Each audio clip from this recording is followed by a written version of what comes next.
கிறிஸ்தியேசுக்குள் மிகவும் அன்பான சகோதர சகோதரிகளே, உங்கள் யாவருக்கும் நமது ஆண்டவர் இயேசு கிறிஸ்துவின் நாமத்திலே உங்கள் அன்போடு வரவேற்கிறோம். சத்தியத்தை அறிவீர்கள், சத்தியம் உங்களை விடுதலையாக்கும். யோவான் 8:32.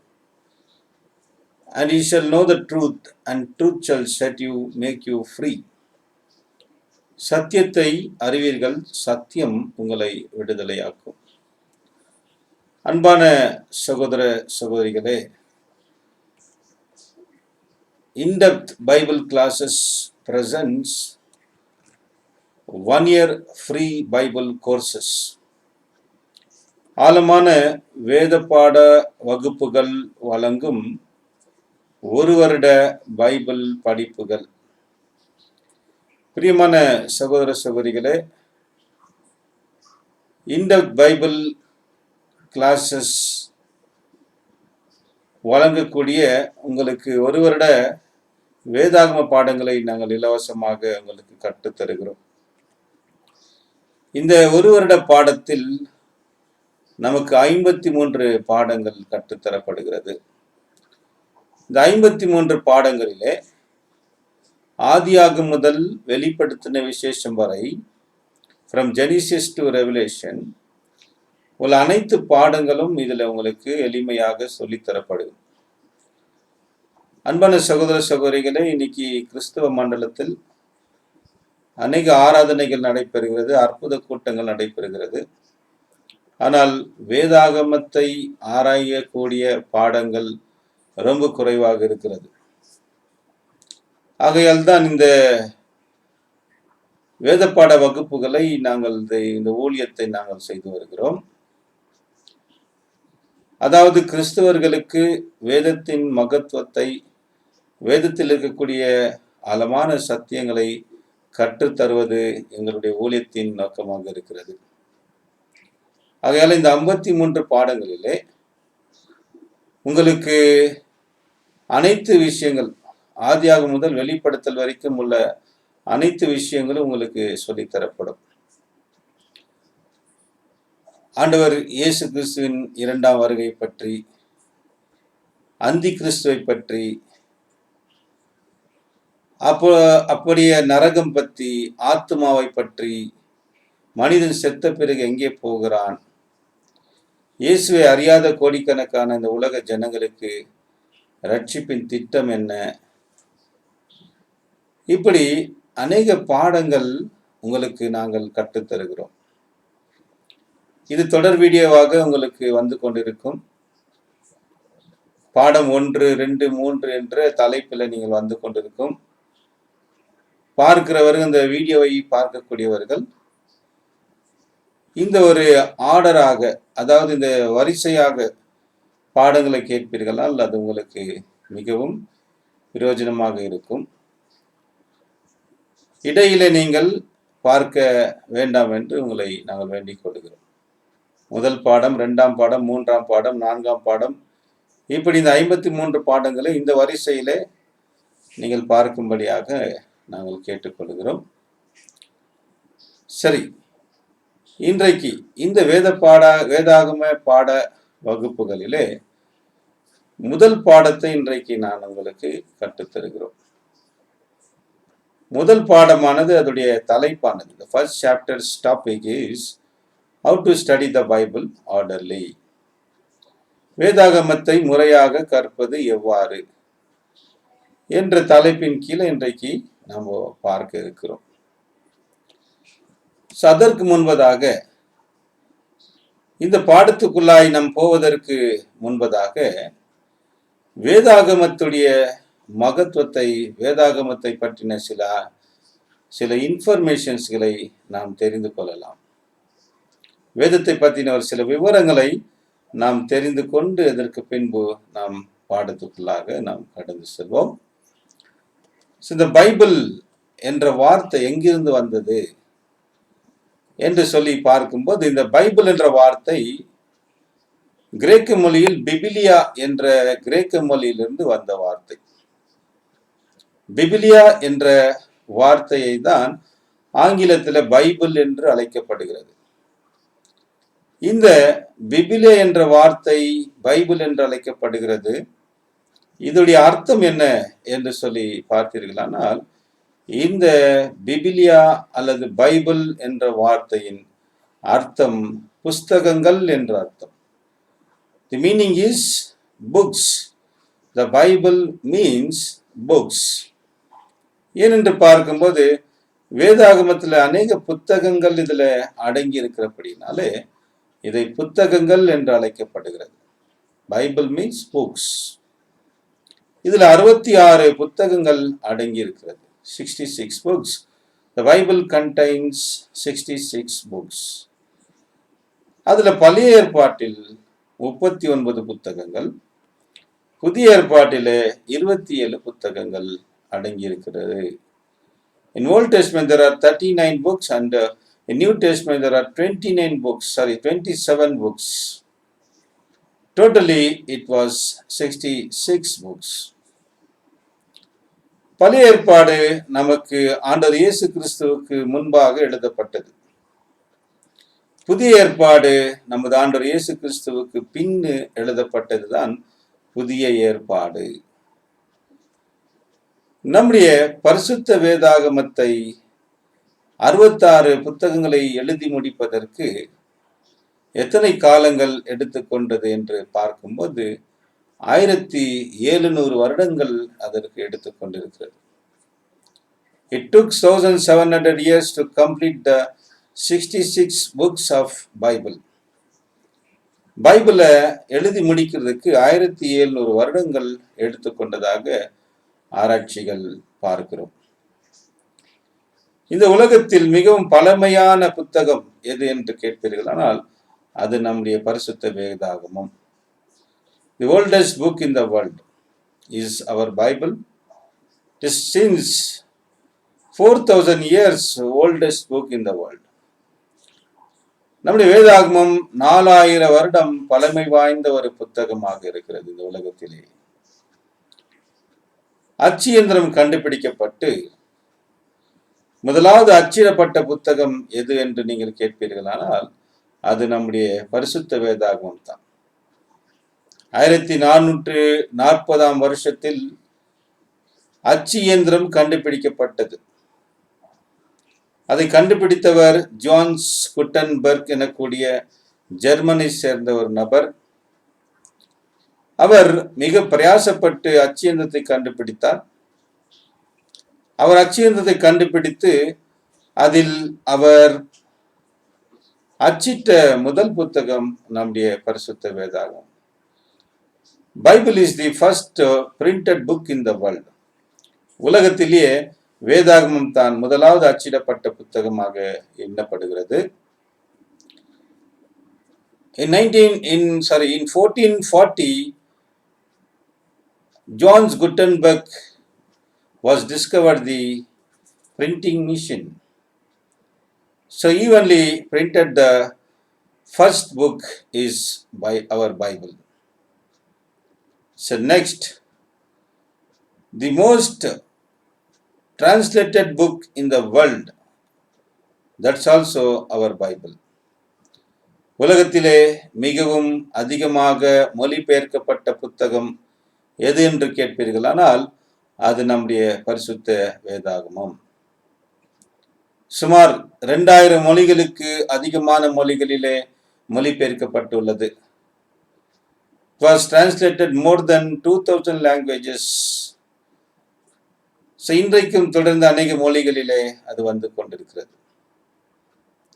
ஒரு விசேஷம் என்னென்று பார்க்கும்போது நம்முடைய இந்திய மொழிகளிலே மொழிபெயர்க்கப்பட்ட முதல் மொழி பைபிள் எந்த மொழியில முதலாவது மொழிபெயர்க்கப்பட்டது என்று கேட்பீர்களானால் அது நம்முடைய தமிழில் தான் முதலாவது வேதாகமம் மொழிபெயர்க்கப்பட்டது. The Tamil is the first translated language in Indian languages by Bartholomew Deacon Paul. நம்முடைய தமிழ் வேதாகமத்தை மொழிபெயர்த்தவர் யார் என்று பார்த்தீர்களானால் அவர் ஜெர்மன் நாட்டை சேர்ந்த ஒரு மிஷனரி பார்த்தலமியோஸ் சீக்கன் பால் எனக்கூடியவர். பார்த்தலமியோஸ் சீக்கன் பால் என்பவர் ஜெர்மனை சேர்ந்த ஒரு மிஷனரி. அவர் நம்முடைய இந்தியா மேல் அன்பு கூர்ந்து நம்ம இந்தியா மக்களுக்கு வேதாகமத்தை கற்றுத்தருவதற்காக நம்முடைய தமிழ் மொழியிலே, நம்முடைய தாய்மொழியிலே பைபிளை கொடுப்பதற்காக அவர் இங்கே வந்து நம்முடைய தாய்மொழி தமிழை கற்று தமிழிலே வேதாகமத்தையும் இன்னும் அநேக நூல்களை அவர் மொழிபெயர்த்து கொடுத்தார். எத்தனை பெரிய ஒரு தியாகத்தை நமக்காக செய்திருக்கிறார் நம்முடைய பர்த்தலமியோஸ் சீக்கன் பால் என்பவர். இன்றைக்கு நாம் தமிழ் வேதாகமத்தை இன்றைக்கு படித்து பயன்படுத்தி கொண்டிருக்கிறோமானால் அதற்கு மூல காரணம் நம்முடைய சகோதரர் பர்த்தலமியோஸ் சீக்கன் பால் என்ற மிஷனரி அவர்கள். ஆகையால தமிழர்களாக நாம் அவருக்கு மிகவும் கடமைப்பட்டிருக்கிறோம். அவருடைய பிரயாசம் மிகுந்த கஷ்டப்பட்டு அவர் இந்த ஒரு வேதாகமத்தை மொழிபெயர்ப்பு செய்தார். அவர் ஜெர்மனியிலிருந்து சென்னையில் இருக்கக்கூடிய தரகம்பாடி எனக்கூடிய இடத்திலே அவர் வந்து நம்முடைய தமிழ் மொழியை அவர் கற்று நமக்காக இப்படிப்பட்ட ஒரு தியாகத்தை செய்திருக்கிறார் என்று நாம் பார்க்கிறோம்.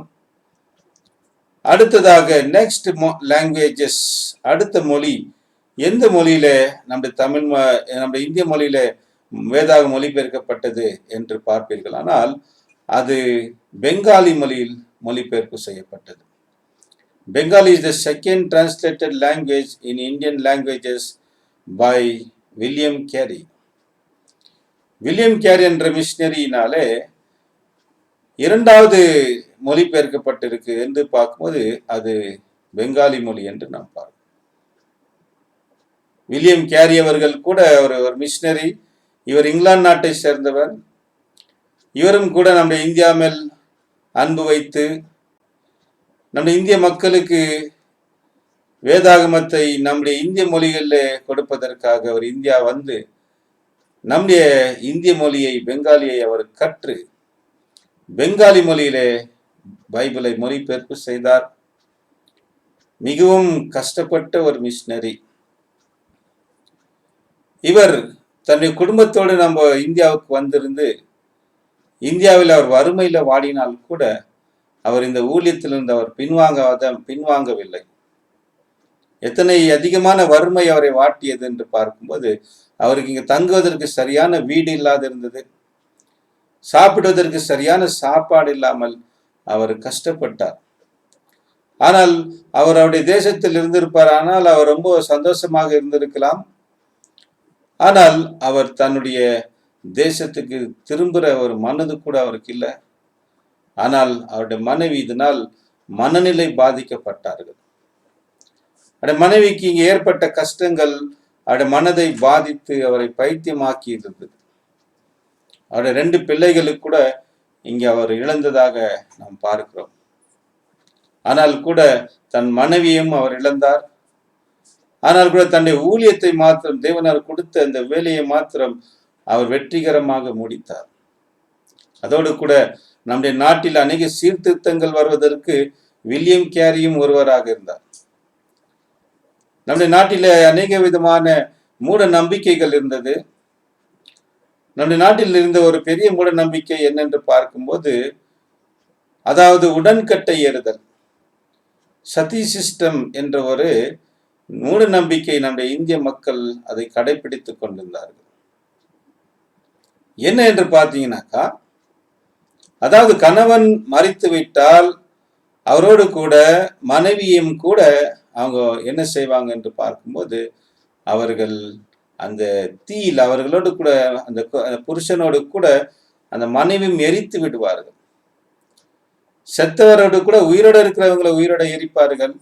எவ்வளவு பெரிய ஒரு கொடுமை செயல்! அதைத்தான் வில்லியம் கேரி கூட அது தவறு என்று சொல்லி மக்களுக்குள்ள ஒரு சீர்திருத்தத்தை கொண்டு வந்தார். அவரோடு கூட ராஜாராம் மோகன் ராய் எனக்கூடிய ஒருவர் கூட அவர் இணைந்து கொண்டு இந்த ஒரு மூட நம்பிக்கையை இந்தியாவில் இருந்து ஒழித்து விட்டார். இது வில்லியம் கேரியை மனதை மிகவும் பாதித்திருந்தது. அதாவது இந்திய மக்கள் கடைபிடித்துக் கொண்டிருக்கிற இந்த ஒரு மூட நம்பிக்கை வில்லியம் கேரியை மிகவும் பாதித்ததனால் வில்லியம் கேரி என்ன செய்தார் என்று பார்த்தீங்கன்னா, இதற்காக மிகவும் பிரயாசப்பட்டு இதை கூட ஒழித்தார் என்று நாம் பார்க்கிறோம். சரி, அடுத்ததாக நாம் பார்க்கும்போது அதிகமாக விற்கப்பட்ட புத்தகம், இந்த உலகத்தில் அதிகமாக விற்கப்பட்ட புத்தகம் எது என்று நீங்கள் கேட்பீர்களா? அது கூட நம்முடைய பரிசுத்த வேதாகம். The most sold book in the world, the most readed book in the world. உலகத்தில் அதிகமாக விற்கப்பட்டது, அதிகமாய் படிக்கப்பட்ட புத்தகம் எது என்று கேட்பீர்களால் அதுவும் நம்முடைய பரிசுத்த வேதாகமம். Bible is the most solded book and also the most readed book in the world. அதே நேரத்தில் மிகவும் வருத்தத்துக்குரிய விஷயம் என்ன, பைபிளை குறித்த அநேக பெருமைக்குரிய காரியங்களை நாம் பார்த்தோம். உலகத்தில் முதல் அச்சிடப்பட்ட புத்தகம், உலகத்தில் அதிகமாய் மொழிபெயர்க்கப்பட்ட புத்தகம், உலகத்தில் அதிகமாய் விற்கப்பட்ட புத்தகம், உலகத்தில் அதிகமாக படிக்கப்பட்ட புத்தகம், உலகத்தில் மிகவும் பழமை வாய்ந்த புத்தகம். ஒரு சேலஞ்சிங் புக். பைபிள் இந்த உலகத்தையே சவால் விட்டுக் கொண்டிருக்கிற ஒரு புத்தகமாக இருக்கிறது. வேதாகமத்தை அழித்து போடுவதற்கு அநேகர் பிரயாசங்கள் பட்டார்கள். வேதத்தை இந்த பூமியில இராதபடிக்கு அழித்து போட வேண்டும் என்று அநேகர், இதற்கான எதிரிகள் இந்த உலகத்தில் அதிகமாக இருந்தார்கள். ஆனால் கூட தன்னுடைய எதிரிகளை அது சவால் விட்டு கொண்டு இன்றைக்கு வரைக்கும் அது எதிர்த்து நின்று கொண்டு போராடி கொண்டிருக்கிறதை நாம் பார்க்கிறோம். அப்படிப்பட்ட புத்தகத்தின் ஒரு பெருமையை நாம் பார்க்கும்போது அதில் வருந்தக்கூடிய ஒரு விஷயத்தை கூட நாம் பார்க்கிறோம். வருந்தக்கூடிய விஷயம் என்ன என்று நீங்கள் கேட்டீர்களானால், இந்த உலகத்தில் அதிகமாக படித்து தவறாக புரிந்து கொண்ட புத்தகம், the most misunderstood book in the world. உலகத்தில் அதிகமாக படித்து தவறாக புரிந்து கொண்ட புத்தகம் கூட அது நம்முடைய பரிசுத்த வேதாகமம் தான். எப்படி என்று கேட்பீர்களானால்,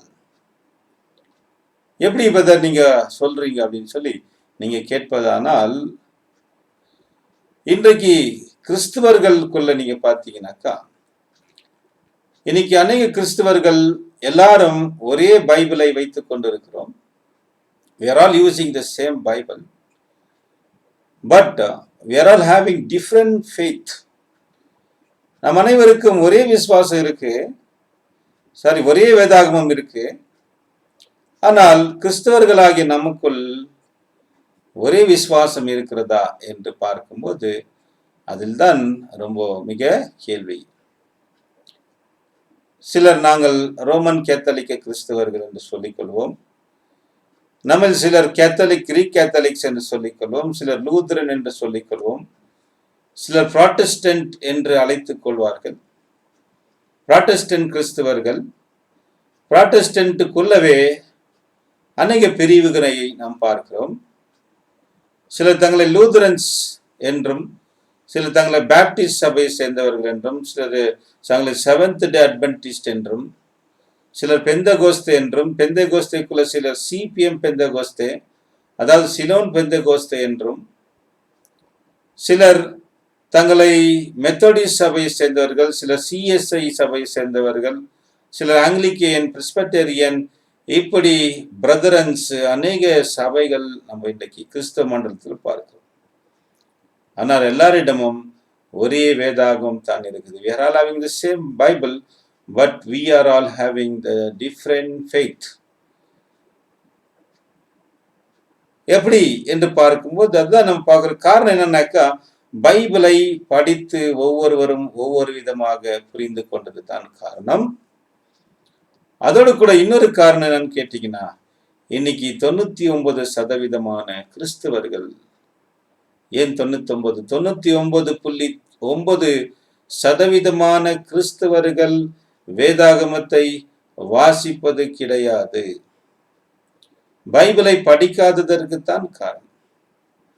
இன்றைக்கு அநேகர் பாரம்பரியமாய் கிறிஸ்தவர்களாக இருந்திருந்தால் கூட வேதத்தில் எத்தனை புத்தகங்கள் இருக்கு என்று தெரியாதிருக்கிற கிறிஸ்தவர்கள் இருக்கிறார். வேதத்தில் இருக்கக்கூடிய நபர்களுடைய பெயரை அறியாத இருக்கிற கிறிஸ்தவர்கள் இன்னைக்கு இருக்கிறார்கள்.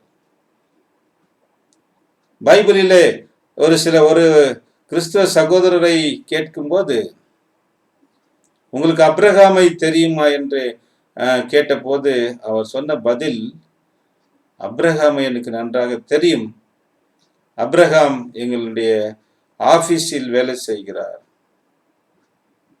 பாருங்க, வேதாகமத்தில் இருக்கிற அப்ரஹாமை தெரியுமா என்று கேட்டால் அதை குறித்து அவர்களுக்கு ஒன்றும் தெரியாது. ஆனால் பாரம்பரியமான கிறிஸ்தவர்கள் அப்ரஹாம் எப்படிப்பட்ட ஒரு நபர், அவர் தேவனுடைய சிநேகிதன், விசுவாசத்தின் தகப்பன், அவரை பற்றி அறியாதிருக்கிற கிறிஸ்தவர்கள் நம்ம பார்க்க.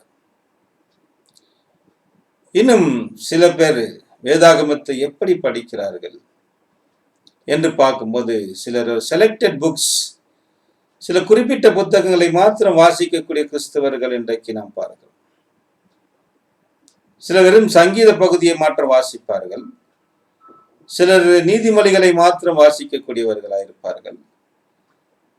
சிலர் வெறும் புதிய ஏற்பாட்டில் இருக்கக்கூடிய வசனங்களை வாசிக்கக்கூடியவர்களாக இருப்பார்கள். இப்படி சிலர் செலக்டட் புக்ஸ் மாத்திரம் படிக்கக்கூடிய, சிலர் பைபிளை எப்படி பயன்படுத்துகிறார் என்ற பார்த்தீர்களா, ஒரு மந்திர புத்தகம் படிக்கிறது போல. ஒரு மந்திர புத்தகம் அப்படி படிக்குவாங்கனாக்கா, புக்கை அப்படியே மூடிட்டு, ஆண்டவரை என்னோடு இன்றைய தினம் பேசுங்கள் என்று சொல்லி அவங்க பைபிள் என்ன பண்ணுவாங்க, அப்படியே திறந்து பார்ப்பாங்க. திறந்து பார்த்தா அவங்களுக்கு ஆசீர்வாதமான வார்த்தைகள் இருந்தால் அவங்க அதை தேவன் என்னோடு பேசினார் என்று எடுத்துக்கொள்வார்கள். ஆனால் அந்த வார்த்தை ஏதோ அவர்களுக்கு பிடிக்காத வார்த்தை வந்துவிட்டது. உதாரணத்துக்கு, இப்போது சிரிக்கிற, இப்போது நகைக்கிற உங்களுக்கு ஐயோ என்ற ஒரு வார்த்தை வந்தது என்றால் உடனே அதை மூடிவிட்டு, இல்லை ஆண்டவர் என்னோடு பேசவில்லை அப்படின்னு சொல்லி வேறொரு வசன பகுதி எடுப்பார். இப்படி அவங்களுக்கு மனசுக்கு திருப்தியாகக்கூடிய வசனங்களை எடுத்து படிப்பதும். இன்னும் அநேகர் வேதாகமத்தை எப்படி படிக்கிறார்கள்? இன்றைக்கு நம்முடைய வீடுகளிலே கேலண்டரிலே வசனங்கள் வந்துட்டதுனால, இன்றைக்கு கேலண்டர்ல இருக்கக்கூடிய ஒரு வசனத்தை படித்து கடவுள் ஆண்டவர் என்னோடு பேசிட்டார் என்று சொல்லி தனக்குத்தானே திருப்தி கொண்டு போகக்கூடியவங்க இருக்கிறாங்க. இன்னைக்கு பைபிளை கேலண்டர்ல ஒரு வசனம் படிச்சா போதும் என்று இருக்கக்கூடியவர்கள் இருக்கிறார். இன்னும் சிலர் வேதாகமத்தை எப்படி பயன்படுத்துகிறார்கள் என்று பார்த்தீர்களானால், வேதாகமத்தை தங்களுடைய தலைமாட்டில் வைத்து படுத்து உறங்கக்கூடியவங்க இருக்கிறார்.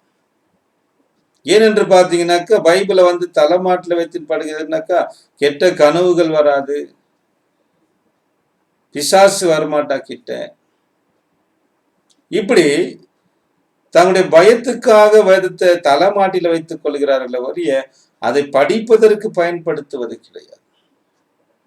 இப்படிதான் இன்னைக்கு கிறிஸ்துவ மண்டலத்தில் கிறிஸ்தவர்கள் 99.99% கிறிஸ்தவர்கள் வேதாகமத்தை இப்படிதான் பயன்படுத்துகிறார். இன்னும் சிலருக்கு வேதாகமம் எப்படி இருக்கு என்று கேட்டீங்கன்னா, பைபிள் அவர்களுக்கு தூக்க மாத்திரையா இருக்கு. Bible is like a sleeping tablet for many Christians. யாக்கே எதற்கு என்று நீங்க பார்த்தீங்கன்னாக்கா, இன்னைக்கு நிறைய பேர் பைபிளை படிச்சா தூக்கம் வருது. ஏன் தூக்கம் வருது அப்படின்னு பார்த்தீங்கன்னாக்கா, வேதத்தை ஆர்வமாக அதை படிப்பதில்லை. அதன் மேல் அவர்களுக்கு அந்த ஆர்வம் கிடையாது. ஆர்வத்தோடு படிப்பீர்களானா நமக்கு தூக்கம் வராது. ஒரு அசதி இருந்தால் வரலாம், ஆனால் ஆர்வ குறைவு இருந்தால் நமக்கு தூக்கம் வரும். டிவி பார்க்கும்போது நமக்கு தூக்கம் வராது, வேற விஷயங்களை பார்க்கும்போது தூக்கம் வராது. காரணம், அது மேல எனக்கு ஆர்வம் இருக்கு. உதாரணத்துக்கு இப்போ அநேகர் என்ன பண்ணாங்க, இப்போ சீரியல் பார்க்குறாங்க. நிறைய பேர் நம்ம பார்க்கும்போது, அப்போ அந்த சீரியல் பார்த்தீங்கன்னா அவன் ஒரு கிளைமேக்ஸ் கொண்டு போய் அவன் நிறுத்திடுவான், தொடரும் என்று சொல்லி. ஆனால் நமக்கு எந்த அளவுக்கு ஆர்வம் இருக்குன்னா, மறாத நாள் எப்போ வரும், அடுத்த நாள் எப்போ வரும், எப்போ அந்த சீரியல்ல பார்க்கலான்ற ஒரு ஆர்வம் பார்த்தீங்களா? அந்த மாதிரி வேதத்தின் மேல என்ன ஆர்வம் கிடையாது. பைபிளை இன்னைக்கு படிச்சு ஒரு பகுதியை நிக்க வச்சுட்டேன், நாளைக்கு அந்த பகுதி எப்போ தொடர்வேன் அப்படின்னு சொல்லி அந்த ஒரு ஆர்வம் இல்லாதது காரணம். இன்றைக்கு கிறிஸ்தவர்களுக்குள்ள ஏன் பலதரப்பட்ட பிரிவுகள், Why there are different denominations in the Christianity means there are 90% of Christians are not reading the Bible. என்ன அவங்க போதகர்கள் சொல்றாங்களோ அதை அப்படியே எடுத்துக்கொள்வது, அது சரியா தவறா என்று சொல்லி கூட அவங்க என்ன பண்ணல, பைபிளை திறந்து பார்ப்பது கிடையாது. சரி, நாம் இந்த ஒரு வருட பாடத்தில் அநேக விஷயங்களை நாம் கற்றுக்கொள்ளப் போகிறோம். நான் நம்புகிறேன் உங்கள் அனைவருக்கும் இது பிரயோஜனமாக இருக்கும் என்று சொல்லி, இது முதலாவது வீடியோ நாங்கள் உங்களுக்கு அறிமுகப்படுத்துகிறோம். தொடர்ச்சியாக இந்த வீடியோகள் வரும் என்று நாங்கள் தேவன் பேரில் விசுவாசித்து இருக்கிறோம்.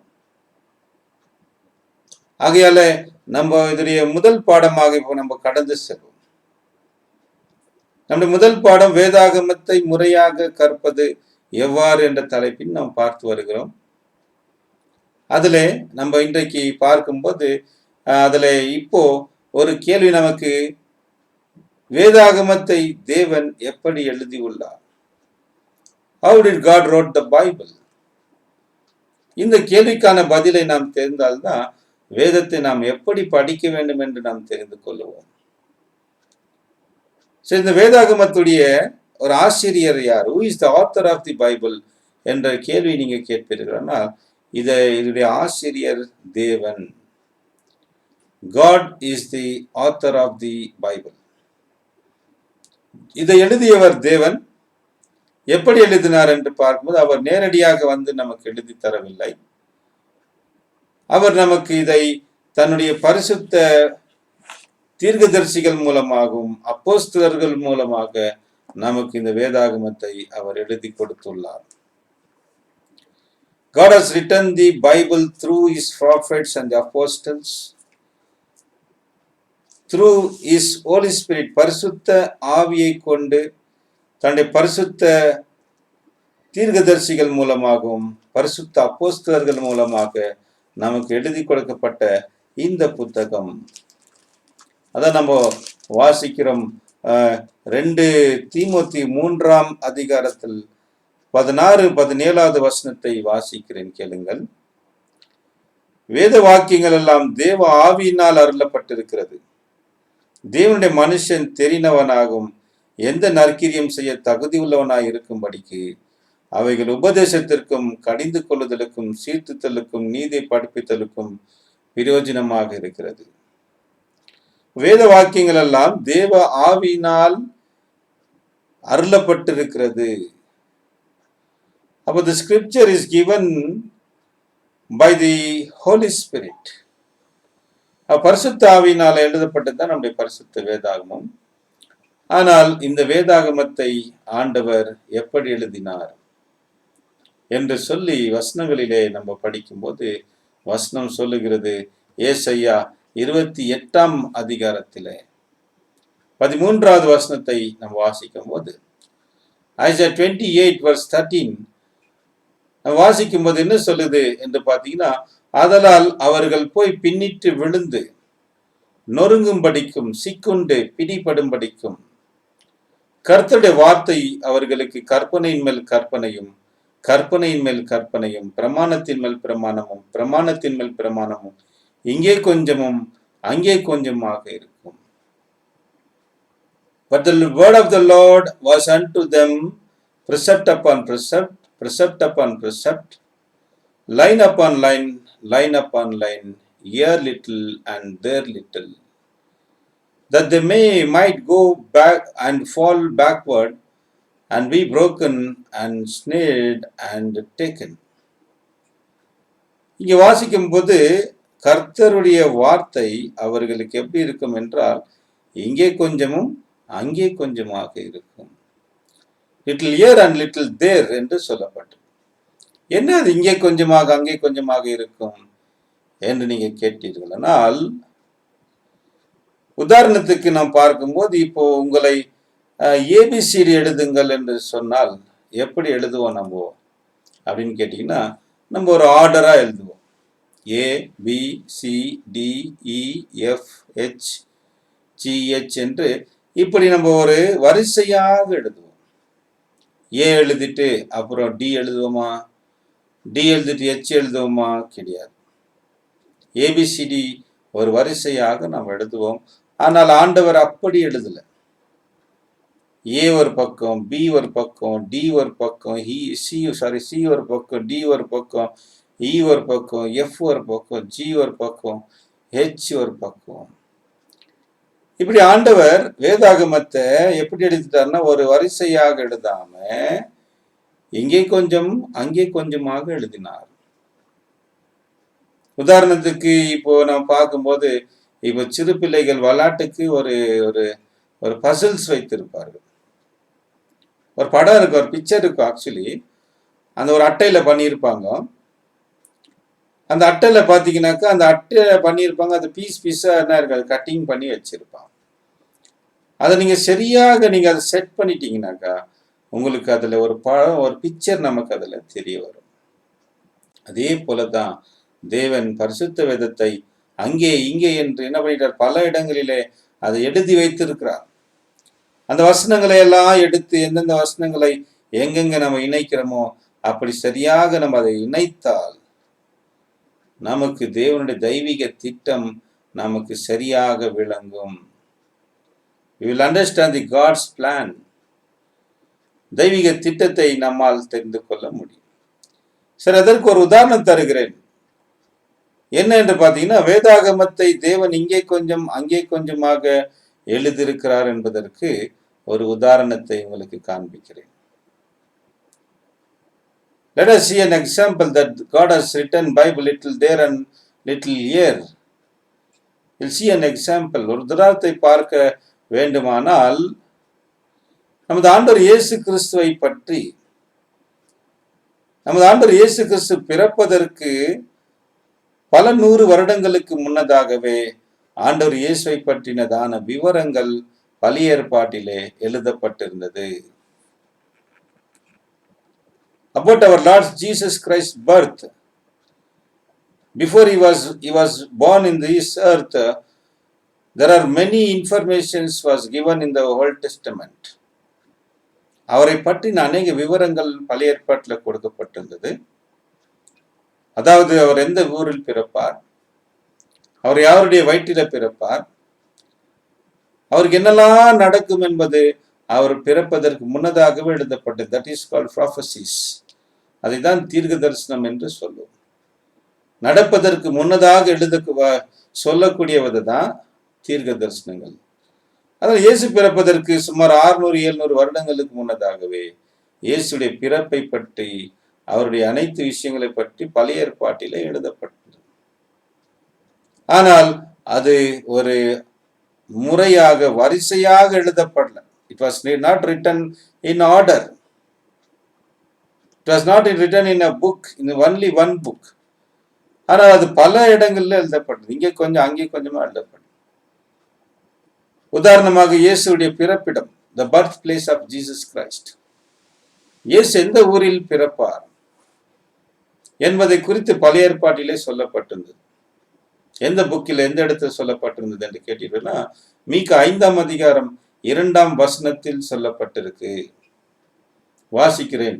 எப்ரத்தா எனப்பட்ட பெத்லகேமே, நீ யூதேயாவில் உள்ள ஆயிரங்களுக்குள்ளே சிறிதாய் இருந்தும் இஸ்ரவேலை ஆளப்போகிறவர் உன்னிடத்திலிருந்து புறப்பட்டு என்னிடத்தில் வருவார்.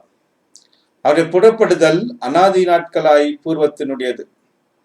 மீகா 5ஆம் அதிகாரம் 2ஆம் வசனத்தில் எழுதப்பட்ட தீர்க்க தரிசனம் எப்போ நிறைவேறினதென்றால் ஆண்டவர் இயேசு பிறக்கும் போது. மத்தேயு 2ஆம் அதிகாரத்தில் இந்த தீர்க்க தரிசனத்துடைய நிறைவேறுதலை பற்றி குறிப்பிடப்படுகிறது. This prophecy was fulfilled. Micah 5 verse 5:2. This prophecy about Jesus' birthplace, it was fulfilled when Jesus born in Bethlehem. Even it was quoted in Matthew 2nd chapter verse 6. மத்தேயு 2ஆம் அதிகாரம் 6ஆம் வசனத்தில் அதை குறிப்பிடப்பட்டிருக்கு. வாசிக்கிறேன். யூதேயாவில் உள்ள தேசத்தில் உள்ள பெத்லகேமே, யூதேயாவின் பிரபுக்களில் நீ சிறியதல்ல, என் ஜனமாகி இஸ்ரவேலை ஆளும் பிரபு உன்னிடத்திலிருந்து புறப்படுவார் என்று தீர்க்கதரிசியினால் எழுதப்பட்டிருக்கிறது என்கிறார்கள். ஆகையால ஆண்டவர் இயேசு எந்த ஊரில் பிறப்பார் என்பது சொல்லப்பட்டது, பெத்லகேம். ஆனால் அவர் யாருடைய வயிற்றில் பிறப்பார், யார் இயேசுவை பெற்றெடுப்பார்கள் என்ற விவரம் உங்களுக்கு மீகாவிலே கிடைப்பதில்லை. உங்களுக்கு மீகா தீர்க்கதரிசன புத்தகத்துல இயேசு யாருடைய வயிற்றுல பிறப்பார் என்று கிடைக்காது. உங்களுக்கு அதை ஆண்டவர் ஏசாயாவிலே எழுதிட்டார். ஏசாயாவில கொஞ்சம் விவரங்கள். இயேசு யார் வயிற்றில் பிறந்தார்? அவர் ஒரு கன்னி வயிற்றில் பிறந்தார். இதுதான் ஏசாயா 7ஆம் அதிகாரம் 14ஆம் வசனத்தில் இயேசு ஒரு கன்னி வயிற்றில் பிறப்பார் என்று சொல்லப்பட்டிருக்கு. அதில் ஆண்டவர் தாமே உங்களுக்கு ஒரு அடையாளத்தை கொடுப்பார். இது ஒரு கன்னிகை கர்ப்பவதியாகி ஒரு குமாரனை பெறுவார். அவருக்கு இம்மானுவேல் என்று பெயரிடுவார். Therefore the Lord himself shall give you a sign. Behold, a virgin shall conceive and bear a son, and shall call his name Emmanuel. அப்படி என்றால் இயேசு ஒரு கன்னி வயிற்றில் பிறப்பார் என்ற விவரம் எங்கே எழுதப்பட்டிருக்கு? ஏசாயாவிலே. அதனுடைய நிறைவேறுதலை குறித்து மத்தேயு 1:23 சொல்லப்பட்டிருக்கு. இயேசு பிறந்த போது Matthew 1st chapter verse 23 அதில் நம்ம வாசிக்கும் போது, இதோ ஒரு கன்னிகை கர்ப்பவதியாகி ஒரு குமாரனை பெறுவார், அவருக்கு இம்மானுவேல் என்று பெயரிடுவார்கள் என்று சொன்னான். இம்மானுவேல் என்பதற்கு தேவன் நம்மோடு இருக்கிறார் என்று அர்த்தமாம். Behold, a virgin shall be with a child and shall bring forth a son, and they shall call his name Emmanuel, which being interpreted is God with us. அடுத்த விவரம், இயேசு 30 வெள்ளிக்காசுக்கு காட்டி கொடுக்கப்படுவார் என்பது கூட அவர் காட்டி கொடுப்பதற்கு முன்னதாகவே எழுதப்பட்டது. It was written before Jesus was betrayed by Judas for 30 silver coins. 30 வெள்ளிக்காசுக்கு அவன் காட்டி கொடுக்கப்படுவான் என்பது, ஆண்டவர் இயேசுவை காட்டி கொடுப்பான் என்பதை கூட பழைய ஏற்பாட்டில் எழுதப்பட்டிருந்தது. ஆனால் அது மீகாவில் இல்லை, ஏசாயாவில் இல்லை.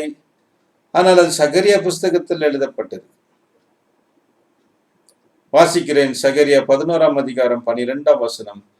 உங்கள் பார்வைக்கு நன்றாய் கண்டால் என் கூலியை தாருங்கள், இல்லாவிட்டால் இருக்கட்டும் என்று அவர்களோடு சொன்னேன். அப்பொழுது எனக்கு கூலியாக 30 வெள்ளிக்காசை நிறுத்தார்கள். பார்த்தீர்களா? அப்படி என்றால் சகரியாவில் கொஞ்சம்.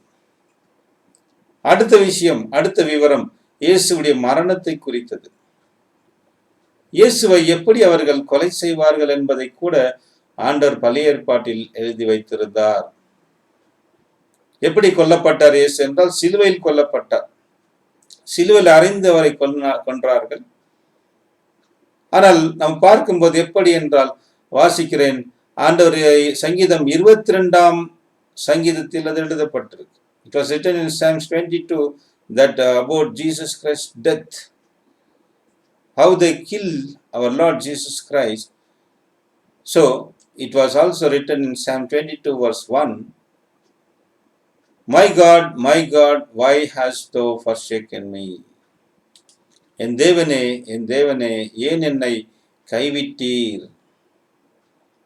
அப்படி என்றால் இயேசு இந்த வார்த்தையை எங்கே சொன்னார் என்று பார்த்தீங்கன்னா, ஆண்டவர் இயேசு இந்த வார்த்தையை சிலுவையில் இருக்கும்போது சொன்னார்.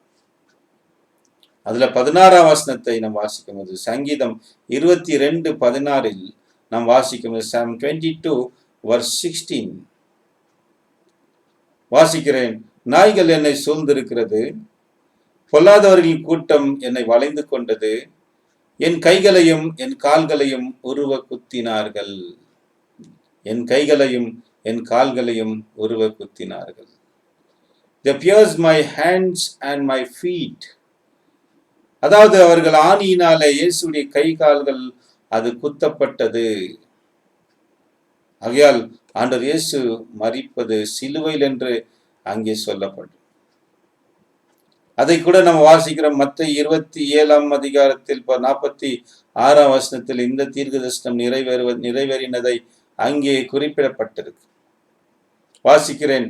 9ஆம் மணி நேரத்தில் இயேசு ஏலி ஏலி லாமா சபக்தான் என்று மிகுந்த சத்தமிட்டு கூப்பிட்டார். அதற்கு என் தேவனே ஏன் என்னை கைவிட்டீர் என்று அர்த்தமா? இயேசு சிலுவையில் இருந்தபோது 22ஆம் சங்கீதம் 1ஆம் வசனத்தை நிறைவேற்றினார். அது தொடர்ந்து நீங்க அந்த சங்கீதம் முழுவதை நீங்கள் வாசிப்பீர்களானால் இயேசுடைய வஸ்திரங்கள் பங்கிடப்பட்டது கூட அங்கே குறிப்பிடப்பட்டிருக்கு. அவருடைய வஸ்திரத்தை அவர்கள் சீட்டு போடுவார்கள் என்ற வசனம் கூட அந்த சங்கீதம் 22 குறிப்பிடப்பட்டிருக்கு. ஆனால் பாருங்கள், வேதத்தை ஆண்டவர் எப்படி எழுதியிருக்கிறார்? இங்கே கொஞ்சம் அங்கே கொஞ்சமாக எழுதப்பட்டது. லிட்டில் ஹியர் அண்ட் லிட்டில் தேர் என்று நாம் பார்க்கிறோம். பாத்தீங்களா? அதாவது இயேசு எந்த ஊரில் பிறப்பார்? மீகாவில் எழுதப்பட்டிருக்கு. இயேசு ஒரு கன்னி வீட்டில் பிறப்பார் என்பது ஏசாயாவில் எழுதப்பட்டிருக்கு. இயேசு 30 வெள்ளிக்காசுக்கு காட்டி கொடுப்பார் என்பது சக்கரியாவில் எழுதப்பட்டிருக்கு. இயேசு சிலுவையில் அறியப்படுவார். சிலுவையில் அவர் அறியப்படும் போது அவர் பேசக்கூடிய வார்த்தைகள் என்னென்ன? அவருடைய வஸ்திரத்தை பங்கு விடுவார்கள், அவருடைய வஸ்திரத்தின் மேல் சீட்டு போடுவார்கள் என்பது சங்கீதத்தில் எழுதப்பட்டிருக்கு. இப்படி அநேக உதாரணங்கள் நாம் பார்த்து கொண்டே போகலாம். அப்படி என்றால் பைபிளை தேவன் இங்கே கொஞ்சம் அங்கே கொஞ்சமாக எழுதியிருக்கிறார். அதற்கு இன்னொரு உதாரணத்தை உங்களுக்கு காண்பிக்கிறேன். There is one more example that our Lord is written the Bible little here and little there. அதற்கான இன்னொரு உதாரணம் என்னவென்று நீங்க பார்த்தீர்கள் என்றால், உங்களுக்கு ஒரு கேள்வி, வேதாகமத்தில் முதல் தீர்க்கதரிசி யார்? Who is the first prophet in the Bible? என்று கேட்கும்போது நம்ம பாடங்கள் எடுக்கிற அநேக இடங்களிலே அநேகர் அநேக விதமாக சொல்வார். சிலர் மோசே என்று சொல்வார்கள், சிலர் அப்ரஹாம் என்று சொல்வார்கள், சிலர் எலியா என்றும், சிலர் ஏசையா என்றும், சிலர் இப்படி பலவிதமான பதில்கள் நமக்கு வரும். Who is the first prophet in the Bible? வேதாகமத்தில் முதல் தீர்க்கதரிசி யார்? அதுவும் கூட நமது ஆண்டவர் இயேசுவுடைய 2ஆம் வருகை பற்றி சொன்ன முதல் தீர்க்கதரிசி யார்? Who is the first prophet in the Bible that the prophesies about our Lord's second coming? என்று கேட்டீங்கன்னாக்கா அநேகர் அநேக விதமாய் பதில் கூறுவார்கள். உங்களுக்கும் பல யோசனைகள் ஓடும். ஆனால் முதல் தீர்க்கதரிசி யார் என்று கேட்பீர்கள். முதல் தீர்க்கதரிசி வேதாகமத்தில் ஏனோக்கு. Enoch was the first prophet in the Bible. He is prophesied about our Lord's second coming. இயேசுடைய 2ஆம் வருகை குறித்து முதல் தீர்க்கதரிசி சொன்னவர் ஏனோக்கு. எங்கே சொல்லப்பட்டிருக்கு? Where it was written? அது எங்கே எழுதப்பட்டிருக்கு என்று நீங்க பார்த்தீர்களானால், யூதா 14ஆம் வசனத்தையும் 15வது வசனத்தையும் நாம் வாசிக்கும் போது அங்கே எழுதப்பட்டிருக்கு. வாசிக்கிறேன். யூதா 14ஆம் வசனம். யூதாவில் ஒரு அதிகாரம் தான் இருக்கு. ஆகையால வசனம் 14வது வசனத்தை வாசிக்கிறேன். verse 14. ஆதாமுக்கு 7ஆம் தலைமுறையான ஏனோக்கு இவர்களை குறித்து இதோ எல்லாருக்கும் நியாய தீர்ப்பு கொடுக்கிறதற்கும் அவர்கள் அவபக்தி உள்ளவர்கள் யாவரும் அவபக்தியாய் செய்து வந்த சகல அவபக்தியான கிரிகள் நிமித்தமும் தமக்கு விரோதமாய் அவபக்தி உள்ள பாவிகள் பேசின கடின வார்த்தைகள் எல்லாவற்றின் நிமித்தமும் அவர்களை கண்டிக்கிறதற்கும் ஆயிரமான தமது பரிசுத்தவான்களோடு கூட கர்த்தர் வருகிறார் என்று முன் அறிவித்தான்.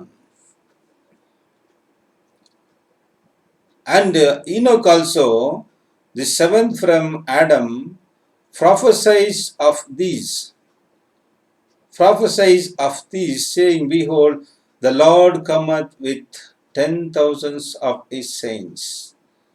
இயேசு பரிசுத்தவான்களோடு கூட வருகிறார் என்று தீர்க்கதரிசனம் சொன்னது யார் என்று பார்த்தீங்கன்னா அவர் ஏனோக்கு. ஆனால் ஏனோக்கு குறித்து நம்ம ஆதியாகமம் 5ஆம் அதிகாரத்தில் படிக்கிறோம்.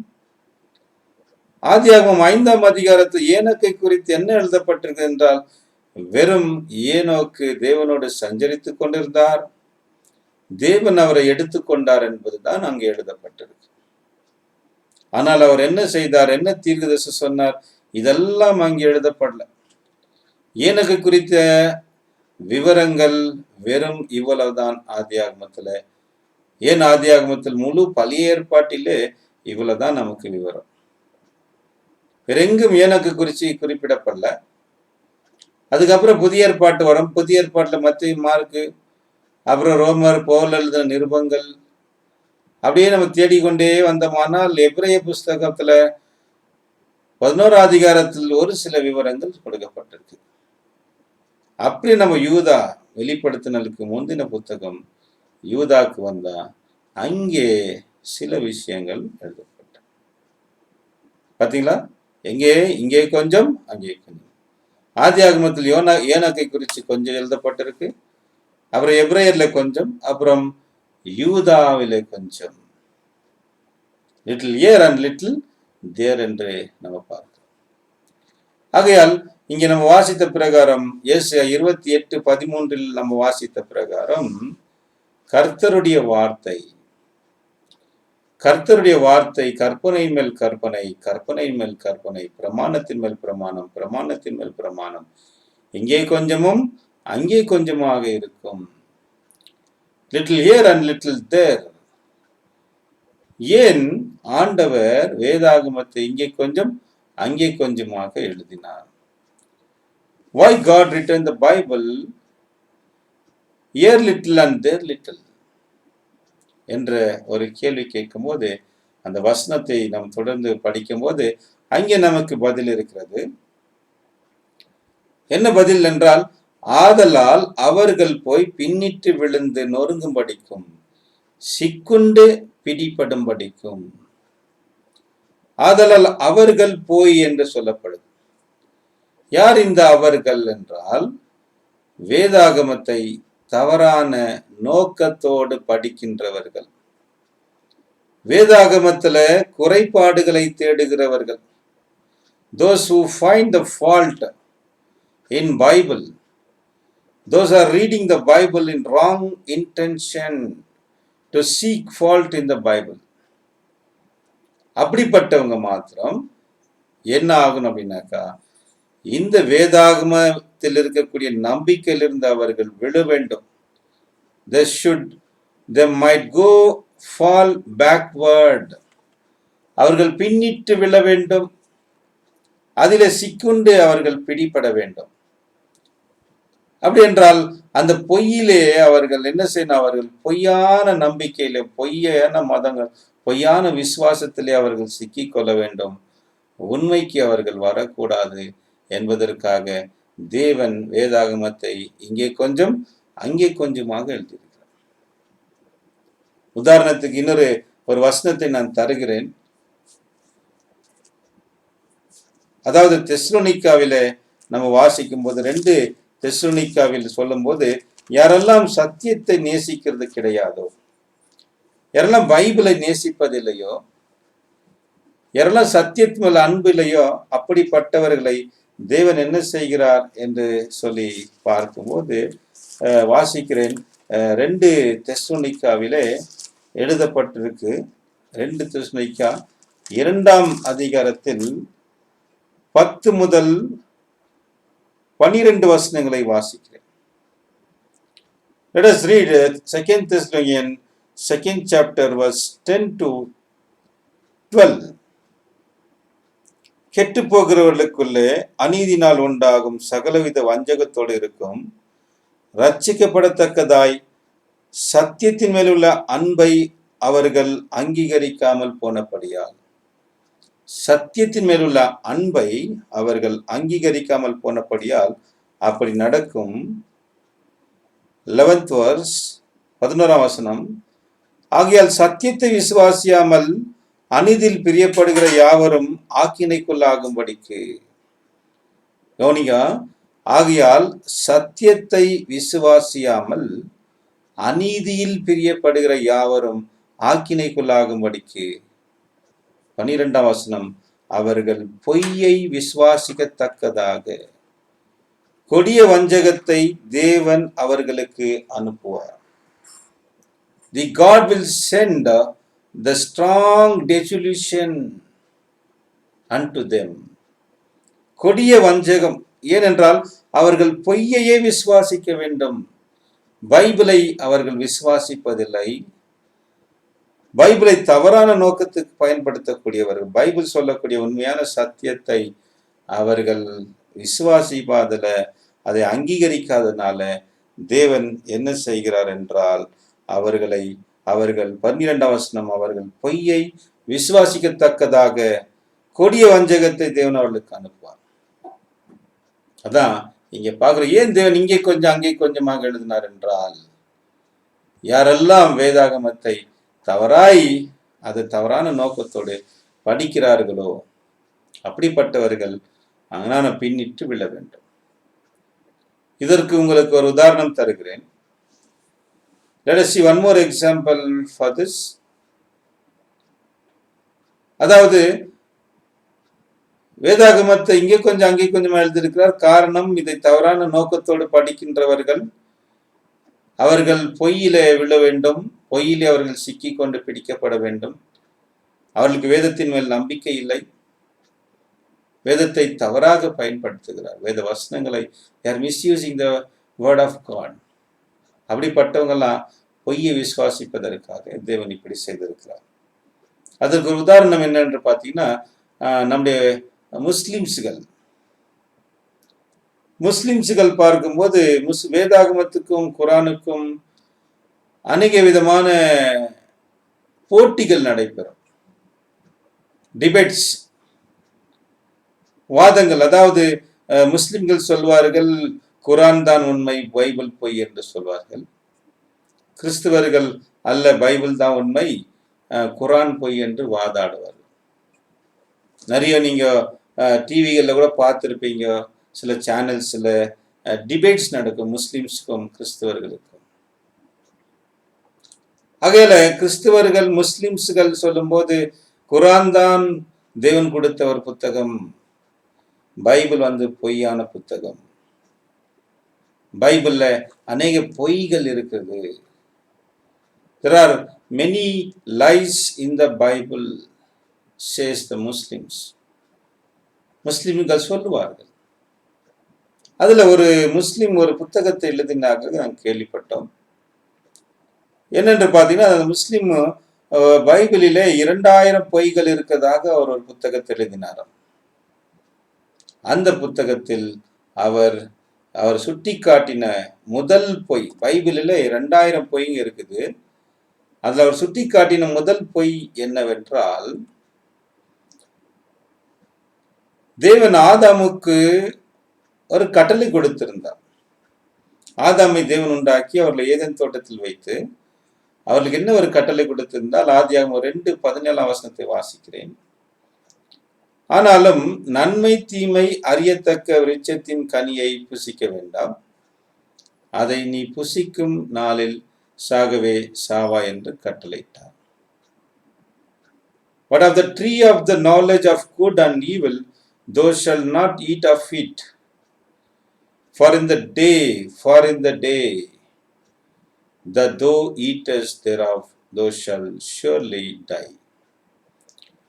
ஆண்டவர் சொன்ன வார்த்தை என்னென்றால், ஏதேன் தோட்டத்தில் நன்மை தீமை அறியத்தக்க விருட்சத்தின் கனியை நீ புசிக்க வேண்டாம், அதை புசிக்கும் நாளில் சாகவே சாவா என்று சொல்லியிருந்தார். ஃபார் த டே, அதாவது அந்த நாளிலே நீ செத்து போவா என்று சொல்லியிருந்தார். ஆதாம் அந்த பழத்தை சாப்பிட்டாரா என்று பார்த்தீங்கன்னா, ஆம், ஆதாம் அந்த பழத்தை புசித்தான். He ate the fruit. He ate of it. But is he died? ஆனால் அவன் மரித்தானா என்று பார்த்தீங்கன்னா, அவன் மரிக்கவில்லை. He is not died. ஆதாம் பழத்தை சாப்பிட்ட அன்றைக்கே அவர் மரித்தாரா? Is he died in the same day? No, he didn't die. அவர் சாகவில்லை. அப்படி என்றால் இந்த வசனம் பொய்யாய்விட்டது. இல்லைங்களா? இந்த வசனம் பொய் ஆகிவிட்டது. பாருங்க, தேவன் சொன்னார் ஆதாமுக்கு, அந்த நாளில் சாப்பிட்ட நாளில் சாகவே சாவா என்று சொன்னார். அவர்கள் சாப்பிட்டார்கள். ஆனால் அதே நாளில் அவர்கள் சாவவில்லை. அப்படி என்றால் எப்படி? அப்படி என்றால் அந்த வசனம் பொய் தானே. அப்ப அந்த முஸ்லீம் சொன்னது போல இது பொய் ஆகிவிட்டது. அப்படி என்று பார்க்கும்போது சிலர் இதை அட்ஜஸ்ட் செய்வதற்கு, சில பேர் இதை அட்ஜஸ்ட் பண்ணுவாங்க. இல்ல பிரதர், அப்படியல்ல, ஆண்டவர் அப்படி சொல்லவில்லை. ஆண்டவர் சொன்னது, அந்த பழத்தை அவங்க சாப்பிட்ட அன்னைக்கு அவர்கள் ஆத்மாவிலே செத்து விட்டார்கள். They died in the soul itself. ஆனால் அங்கே வசனம் எழுதியிருக்கிறதா என்று பார்த்தீங்கன்னா இல்லை. It was not written in the Bible that Adam, when he eat the fruit, he was not died on the same day. It was not, he is not died in the soul. But it was not written in the Bible. வேதத்தில் எழுதப்படலையே அவர் ஆத்மாவில செத்தார் என்று. நாம் அதை adjust செய்து கொள்ளலாம். ஆனால் அவங்க எப்படி செய்து கொள்வார்? இன்னும் சில பேர் சொல்வார்கள், இல்ல, அவன் ஆவியில மரித்து விட்டான், அவனுடைய ஆவிக்குரிய வாழ்க்கை மரித்து விட்டது. இப்படியெல்லாம் ஒவ்வொருவரும் ஒவ்வொரு விதமாக சொல்லிக் கொள்வார்கள். சரியான பதில் தெரியாத காரணத்தினால், சரியான பதில் அவர்களுக்கு தெரியாத காரணத்தினால் இப்படி அவர்கள் சொல்லிக் கொள்வார். ஆதாம் அன்றைக்கு சாகவில்லை. அவன் மரித்தது 930 வருடங்களுக்கு பின். He died after 930 years. அப்படி என்றால் இந்த வசனம் பொய்யாகிவிட்டது. அதுதான் அவர் காட்டின முதல் ஒரு குறிப்பீடு. ஆனால் இதற்கான பதிலை, ஏன் ஆதாம் பழத்தை புசித்த அன்றைக்கே அவர் சாகவில்லை? Why didn't die on the same day? For the answer is written in somewhere place. வேறு இடத்தில் அது எழுதப்பட்டிருக்கு. எங்கே? அதற்கான பதில் தேவன் 2 பேதுரு 3ஆம் அதிகாரம் 8ஆம் வசனத்தில் எழுதப்பட்டிருக்கு. It was written in, the answer is written in 2 Peter 3rd chapter verse 8. வாசிக்கிறேன். பிரியமானவர்களே, கர்த்தருக்கு ஒரு நாள் 1000 வருஷம் போலவும் 1000 வருஷம் ஒரு நாள் போலவும் இருக்கிறது என்கிற இந்த ஒரு காரியத்தை நீங்கள் அறியாதிருக்க வேண்டாம். பாத்தீங்களா? அதாவது என்ன சொல்றாரு? பிரியமானவர்களே, கர்த்தருக்கு ஒரு நாள் என்றால் 1000 வருஷம், நமக்கு 1000 வருஷம் என்றால் இயேசுவுக்கு ஒரு நாள். அதுவும் குறிப்பிட்டு சொல்லுகிறார், இந்த காரியத்தை நீங்கள் அறியாதிருக்க வேண்டாம். Behold, but beloved, be not ignorant of this one thing, that one day is with the Lord as 1,000 years, and 1,000 years as one day. அப்படி என்றால் இயேசுவுக்கு ஒரு நாள் என்றால் அது 1000 வருஷம், நமக்கு 1000 வருஷம் என்றால் இயேசுவுக்கு ஒரு நாள். இதை நீங்கள் அறியாதிருக்க வேண்டாம் என்று இங்கு குறிப்பிட்டு சொல்லுகிறார். அப்படி என்றால் அன்றைக்கு தேவன் ஆதாமுக்கு சொன்ன அந்த நீ புசிக்கும் நாளில் சாகவே சாவா என்று சொன்ன அந்த நாள் 24 மணி நேரம் அல்ல. It was not 24 hours. It was 1,000 years. For us it was 1,000 years. இயேசுக்கு தான் அது ஒரு நாள். அது புசிக்கும் நாள் என்றால் இயேசுக்கு தான் அது ஒரு நாள். ஆனால் நமக்கு அது 1000 வருஷத்துக்கு பின் நீ சாவா, 1000 வருஷத்துக்குள்ளாக நீ சாவா என்றுதான் அது இயேசு சொன்னது. ஏனென்றால் இயேசுக்கு ஒரு நாள் என்றால் அது 1000 வருஷம். பாத்தீங்களா? இதற்கான பதில ஆண்டவர் எங்க எழுத? ஆதியாகமத்தில் எழுதல, பேதுருவில் எழுதப்பட்டிருக்கு. இங்கே கொஞ்சம் அங்கே கொஞ்சமாக நாம் பார்க்கிறோம் இல்லைங்களா? அப்படி இருக்கும்போது இயேசு சொன்னது 24 மணி நேரம் என்கிற நம்முடைய நாளில் அவர் செத்துருவா என்று சொல்றது இயேசுடைய நாள். மனிதனுக்கு தான் 24 மணி நேரம் ஒரு நாள். ஆனால் இயேசுக்கு 1000 வருடம் கடந்தால்தான் அவருக்கு அது ஒரு நாள். இதை நாம் அறிந்து கொள்ள வேண்டும். அதனால ஆதாம் ஏன் பழத்தை புசித்த அன்றைக்கே அவர் சாகவில்லை என்றால் அது 24 மணி நேரம் கொண்ட நாள் அல்ல, அது 1000 வருஷம் கொண்ட நாள். ஆகியால்தான் நீங்க பைபிள நீங்க பாத்தீங்கன்னாக்கா எல்லா மனிதர் 1000 வருடத்துக்குள்ளாகத்தான் மரித்திருக்கிறார்கள். In Bible, all men are died in before 1000 years. பாருங்க, உதாரணத்துக்கு நாம் பார்க்கும்போது இந்த உலகத்தில் அதிகமாய் வாழ்ந்த மனிதன் யார் என்று கேட்டீர்களா? அவர் மெத்துசலா. அவர் வாழ்ந்த நாட்கள் 969, 969 இயர்ஸ். அடுத்து யார் இது? 962. அடுத்து நோவா 950. நான்காவது ஆதாம் 930 வருடங்கள். இன்னும் ஒரு 31 வருடம் வாழ்ந்திருந்தால் மெத்துசலா 1000 வருஷத்தை தொட்டிருப்பார். ஆனால் அவர் அதற்குள்ளாக மரித்து விட்டார். ஏனென்றால் ஆண்டவர் சொன்னது 1000 வருடம் என்கிற நாளுக்குள்ளாக நீ சாகவே சாவா என்றுதான் அங்கே சொல்லியிருந்தார் அந்த வார்த்தை. அன்பான சகோதர சகோதரிகளே, ஆகையால இயேசுக்கு ஒரு நாள் என்றால் நமக்கு 1000 வருஷம், நமக்கு 1000 வருஷம் என்றால் இயேசுக்கு ஒரு நாள். இன்னொரு உதாரணம் கூட உங்களுக்கு தருகிறேன். One more examples, let us see. இப்போ ஆண்டவர் இந்த பூமியை படைத்தார். நம்முடைய பூமியை படைப்பதற்கு தேவன் எத்தனை நாட்கள் எடுத்துக்கொண்டார் என்று பார்த்தீங்கன்னா 6 நாட்கள். To create our earth, God has taken 6 days to complete the earth. அதுல ஆண்டவர் முதலாம் நாள் என்ன உண்டாக்கினார்? வெளிச்சம். 2ஆம் நாள் தண்ணீரை 2ஆக பிரித்தார். 3வது நாள் அவர் மரம் செடி கொடி. 4வது நாள் சூரியன் சந்திரன். 5வது நாட்கள் சமுத்திரமும் மீனும் மச்சங்கள் உண்டாக்கப்பட்டது. 6வது நாள் மிருகங்கள், அப்புறம் மனிதனை படைத்தார். அப்ப இங்க சொல்லப்பட்ட முதலாம் நாள், 2ஆம் நாள், 3ஆம் நாள், 4ஆம் நாள், 5ஆம் நாள், 6ஆம் நாள் இதெல்லாம் கூட 24 மணி நேரம் அல்ல. இங்க வாசிக்கிறோம் இல்லையா? தேவன் வெளிச்சம் உண்டாவது கண்டார், வெளிச்சம் உண்டாயிற்று. சாயங்காலம் விடியற்காலம் ஆகி முதலாம் நாள் ஆயிற்று. தேவன் ஆகாய விரி உண்டாக்கினார். சாயங்காலம் விடியற்காலமாகி 2ஆம் நாள் ஆயிற்று.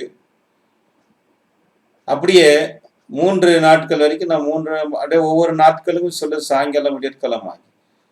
அப்ப இந்த நாட்கள் அனைத்தும் இங்கே சொல்லப்பட்ட முதலாம் நாள், 2ஆம் நாள், 3ஆம் நாள் இது எல்லாமே பார்த்தீங்கன்னா இதெல்லாமே 24 மணி நேரம் கொண்ட நாள் அல்ல. எப்படி சொல்லுவீங்க அப்படின்னு கேட்டீங்கன்னாக்கா, ஒரு நாளை நம்ம எப்படி கணக்கு வைப்போம்? ஒரு நாளை நம்ம எப்படி கணக்கு வைப்போம்? எப்படி கணக்கு பண்ணுவோம் அப்படின்னு கேட்டீங்கன்னா, how we count the day? In what source? எதை அடிப்படையாக வைத்து நாம் நாட்களை கணக்கிடுவோம் என்றால் சூரியன். Sun is the main source to count or calculate the days. Sun என்ன? சூரியன் உதித்து சூரியன் மறைந்து சூரியன் உதித்தால் ஒரு நாள் என்று சொல்லுவோம். சூரியன் உதிக்கும் போது காலை, சூரியன் மறையும் போது மாலை என்று அழைப்போம். We call when the sun rises morning, when the sun sets, we call it is evening. அப்படி இருக்கும்போது தேவன் சூரியனை சந்திரனை உண்டாக்குனது எத்தனை நாள் என்று எத்தனைது நாளிலே தேவன் சூரியனை சந்திரனை உண்டாக்கினார்? Which day God created the sun and moon? The verse says, Genesis 1st chapter verse 16. ஆதியாகமம் 1:16 வாசிக்கிறோம், தேவன் பகலையால பெரிய சுடரும் இரவையால சிறிய சுடரும் ஆகிய 2 மகத்தான சுடர்களையும் நட்சத்திரங்களையும் உண்டாக்கினார். And God made 2 great lights, the greater light to rule the day and the lesser light to rule the night. He made the stars also. He made the stars also. அப்படி என்றால் தேவன் இங்க நம்ம பார்க்கிறோம், அவர் சூரியனும் சந்திரனையும் படைத்தது 4வது நாட்கள். 19ஆம் வசனம் வாசிக்கிறேன். And the evening and the morning were the 4th day. சாயங்காலமும் விடியற்காலமாகி 4ஆம் நாள் ஆயிற்று. அன்புக்குரிய சகோதரர், அப்ப 4 நாட்கள்ல 4ஆம் நாள் தான் சூரியனும் சந்திரனும் வந்தது என்றால், அப்படி என்றால் எப்படி காலை சாயங்காலமானது? எப்படி முதலாம் நாள் ஆனது? எப்படி 2ஆம் நாள் கடந்தது? 3ஆம் நாள் எப்படி கணக்கிடப்பட்டது? சூரியன் சந்திரன் இல்லைன்னா கணக்கு வராது எப்படி? அதான் பாருங்க, இது கூட 24 மணி நேரம் அல்ல. இங்கே சொல்லப்பட்ட ஒவ்வொரு நாளும் நம்ம பின்னாடி பார்ப்போம், இவை அனைத்தும் ஒவ்வொன்றும் 7000 வருடங்கள் கொண்ட நாட்கள். முதலாம் நாள், 2ஆம் நாள், 3ஆம் நாள் பார்க்கிறோமே, இதெல்லாம் 24 மணி நேரம் அல்ல. ஏனென்றால் 24 மணி நேரம் கணக்கு போடணும், நமக்கு சூரியன் சந்திரன் இருக்கணும். சூரியன் சந்திரனே இல்லை. சூரியன் சந்திரன் உண்டாக்கப்பட்டது 4வது நாள்ல தான். அப்படி எப்படி முதலாம் நாள் சாயங்காலம் விடிற்காலமாகி முதலாம் நாளானது, சாயங்காலம் விடிற்காலமாகி 2ஆம் நாளானது, சாயங்காலம் விடிற்காலமாகி 3ஆம் நாளானது? இது கூட மனிதனுடைய கணக்கு கிடையாது. இது அனைத்தும் தேவனுடைய கணக்கு. தேவனுக்கும் இரவு பகல் என்று ஆகிறது, தேவனுக்கும் நாட்கள் என்று கணக்கு இருக்கிறது. ஆகையால் ஆதாம் அந்த பழத்தை புசித்த நாளில் ஏன் சாகவில்லை என்று கேட்டீர்களானால், அது 24 மணி நேரம் கொண்ட நாள் அல்ல, அது 1000 வருஷம் கொண்ட நாள். அதான் நம்ம இங்கே பார்க்கிறோம். சரி, ஆகையால் தான் எல்லாரும் 1000 வருடத்துக்குள்ளாக மறைத்திருக்கிறார். அடுத்த கேள்வி, நம்முடைய கேள்வி, அப்படி என்றால் வேதத்தை எப்படி படிக்க வேண்டும்? நம்ம முன்னாக பார்த்தோம், வேதத்தை தேவன் எப்படி எழுதியிருக்கிறார் என்று பார்த்தோம். இங்கே கொஞ்சம் அங்கே கொஞ்சமாக எழுதியிருக்கிறார். Little here and little there. He was written the Bible little here and little there. அடுத்ததாக பார்த்தோம், அப்போ அடுத்ததாக இதை எப்படி படிக்க வேண்டும்? வேதாகமத்தை எப்படி படிக்க வேண்டும்? ஏசாயா 34ஆம் அதிகாரம் 16ஆம் வசனத்தில் நம்ம வாசிக்கிறோம், கர்த்தருடைய புஸ்தகத்தில் தேடி வாசியுங்கள், இவைகளில் ஒன்றும் குறையாது, இவைகள் ஒன்றும் ஜோடி இல்லாதிராது. அவருடைய வாய் இதை சொல்லிற்று, அவருடைய ஆவி அவைகளை சேர்க்கும். Seek ye out of the Lord of the out of the book of the Lord, and read. No one of these shall fail, none shall want or meet. For by mouth it hath commanded, and his spirit it hath gathered them. அப்ப கர்த்தருடைய புஸ்தகத்துல தேடி வாசிக்க வேண்டும். ஏனென்றால் இங்கே கொஞ்சம் அங்கே கொஞ்சமாக எழுதப்பட்டிருக்கு. ஏனென்றால் அவர்கள் பின்னிட்டு விழணும். தேவன் இதை என்ன செய்திருக்கிறார்? நமக்கு மறைத்து வைத்திருக்கிறார். தேடுங்கள், கர்த்தருடைய புத்தகத்துல தேடி வாசியுங்கள். அதான் நம்ம பார்த்த ஆரம்பத்துல பைபிள் என்ற வார்த்தைக்கான அர்த்தம் என்னன்னாக்கா, பைபிள் என்ற வார்த்தையுடைய அர்த்தம் புத்தகங்கள். ஆகையில கர்த்தருடைய புத்தகத்துல தேடி வாசியுங்கள், இவைகள் ஒன்றும் குறையாது, இவைகள் ஒன்றும் ஜோடி இல்லாதிராது. இதனால ஜோடி இல்லாம இருக்கா. கர்த்தருடைய வாய் இதை சொல்லிட்டு, அவருடைய ஆவி அவைகளை சேர்க்கும். அப்ப இதுல ஒரு குறையே இல்லைங்களா? குறை நம்ம படிக்கிறவங்க தான் குறை இருக்கு. தவறான நோக்கத்தோடு குறைகளை கண்டுபிடிக்கணும்னு தேடினீங்கன்னா, பைபிள்ல எல்லா அநேக விஷயங்களும் குறைபாடாதான் தெரியும். ஆனா இது சத்தியம் என்று நம்பி இதை நீங்க தேடுவீர்களானால், இதுல இருக்கிற உண்மைகள் உங்களுக்கு தெரியும். அதை நம்ம பார்க்கிறோம். இவர் ஒன்றும் ஜோடி இல்லாதிராது. ஜோடி இல்லாதிராது, none shall want or mate. அப்படின்னா இவர் ஜோடி இல்லாத என்றால் என்னன்னு பார்த்தீங்கன்னா, இதற்கான கேள்விக்கான பதில் இதிலே இருக்கும். பைபிள்ல வரக்கூடிய கேள்விகளுக்கு பதில் பைபிளில தான் இருக்கும். The Bible is the answer for the questions are in the Bible. வேதாகமத்தில் வரக்கூடிய அனைத்து கேள்விகளுக்கும் பதில் வேதாகமத்தில் தான் இருக்கு. அதுதான் ஜோடி. பாருங்க, அங்கே ஒரு நமக்கு கேள்வி வந்தது, ஏன் ஆதாம் பழத்தை புசித்த நாளில் சாகவில்லை? அதற்கான பதில் பேதுருவில நமக்கு கிடைக்கிறது. அப்புறம் இதை அவருடைய வாய் இதை சொல்லிட்டு, அவருடைய ஆவி அவைகளை சேர்க்கும். அப்போ அவருடைய வாய், தேவன் அவருடைய வாய் சொல்லிட்டு, ஆனால் யாரெல்லாம் அவருடைய பரிசுத்த ஆவி உடையவர்களாக இருக்கிறார்களோ அவர்கள் இதை சேர்த்து படிப்பார்கள். அதுதான் நம்ம பார்க்கிறோம். அடுத்ததாக நாம் பார்க்கும்போது யோவான் 5:39 வசனத்திலூட வாசிக்கிறோம், வேத வாக்கியங்களை ஆராய்ந்து பாருங்கள். சர்ச் த ஸ்கிரிப்சர்ஸ், ஆராய்ந்து பார்க்கணும். சத்தியம் நமக்கு பைபிளை நிறைய பேர் படிக்கிறோம், பட் ஆராய்ச்சி செய்வது கிடையாது. இந்த ஒரு வருட பாடங்கள் உங்களுக்கு ஒரு பெரிய ஆராய்ச்சி பாடங்களாக இருக்கும். நீங்க தொடர்ந்து இந்த வீடியோவை நீங்கள் பார்ப்பீர்களானால் உங்களுக்கு இதுக்கான ஒரு ஆராய்ச்சி பாடமாக உங்களுக்கு அமையும். இதனுடைய முதல் பாடம் உங்களுக்கு 53 பாடங்கள் நம்ம இந்த யூடியூப் வழியாக வீடியோ வழியாக உங்களுக்கு கிடைக்கும். அதான் சொல்றீங்க, இந்த வேத வாக்கியங்களை ஆராய்ந்து பாருங்கள், அவைகளால் உங்களுக்கு நித்திய ஜீவன் உண்டு என்று எண்ணுகிறீர்களே, என்னை குறித்து சாட்சி கொடுக்கிறவைகளும் இவைகளே. Search the scripture, for in them he think he have eternal life, and they are they which testify of me. அகல வேதத்தை நம்ம என்ன செய்யணும் அப்படின்னு பார்க்கும்போது நம்ம தேடி வாசிக்க வேண்டும். வேத வாக்கியங்களை நாம் ஆராய்ந்து பார்க்க வேண்டும்.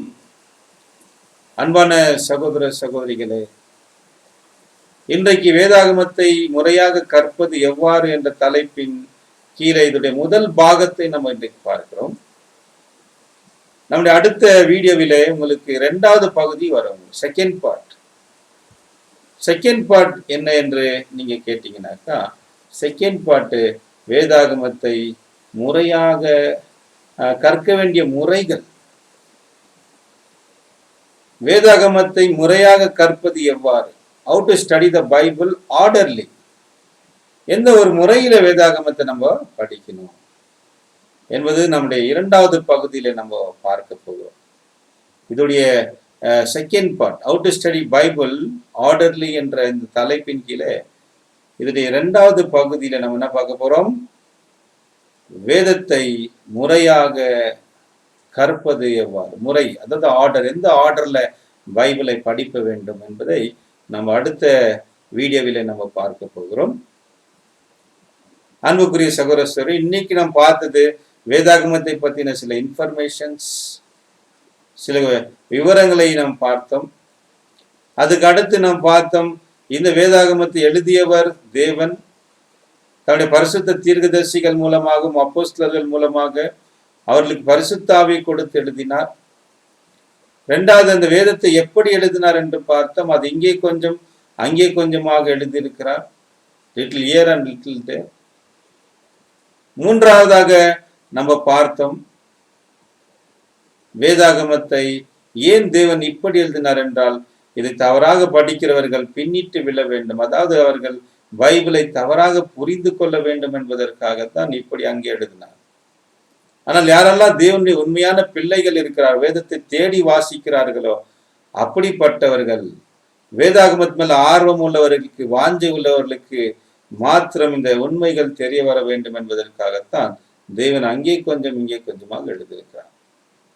அதை நம்ம இந்த பகுதியுடைய கடைசியில பார்த்தோம். ஏசாயா 34:16 யோவான் 5:39 பார்த்தோம், கர்த்தருடைய வேதாக புஸ்தகத்தை தேடி வாசிங்கள், வேத வாக்கியங்களை ஆராய்ந்து பாருங்கள் என்று சொல்லி நம்ம என்ன பண்ணியிருந்தோம், நம்ம பார்த்திருந்தோம். அகல அன்புக்குரிய சகோதர, நம்முடைய அடுத்த வீடியோவில் நம்முடைய 2வது பகுதியை நம்ம பார்க்க போகிறோம். ஆகையால நீங்க இந்த வீடியோவை நீங்கள் சப்ஸ்கிரைப் செய்யுமாறு உங்களை அன்போடு கேட்டுக்கொள்கிறேன். சப்ஸ்கிரைப் செய்யாதவர்கள் இதை சப்ஸ்கிரைப் செய்யுங்கள், என்றால் உங்களுக்கு தொடர்ச்சியான வீடியோக்கள் வந்து கொண்டிருக்கும். அடுத்ததாக நாம் பார்க்கும்போது உங்களுக்கு அங்கே என்னுடைய கான்டாக்ட் நம்பர் கூட கொடுக்கப்பட்டிருக்கு. வேதத்தை குறித்து இன்னும் அதிகமாக நீங்கள் தெரிந்து கொள்ள வேண்டுமானால் இந்த கான்டாக்ட் கூட நீங்கள் தொடர்பு கொள்ளலாம். அன்பானவர்களே, உங்களுக்கு இந்த வீடியோ பிரயோஜனமாக இருக்கும் என்று நாங்கள் நம்புகிறோம். தொடர்ந்து எங்களுடைய வீடியோக்களில் நீங்கள் இணைந்திருக்குமாறு உங்களை இயேசு கிறிஸ்துவின் நாமத்தில் கேட்டுக்கொள்கிறேன். பொறுமையோடு இந்த வீடியோவை பார்த்த உங்கள் அனைவரையும் தேவன் தாமே அளவில்லாமல் ஆசீர்வதிப்பாராக. ஆமேன்.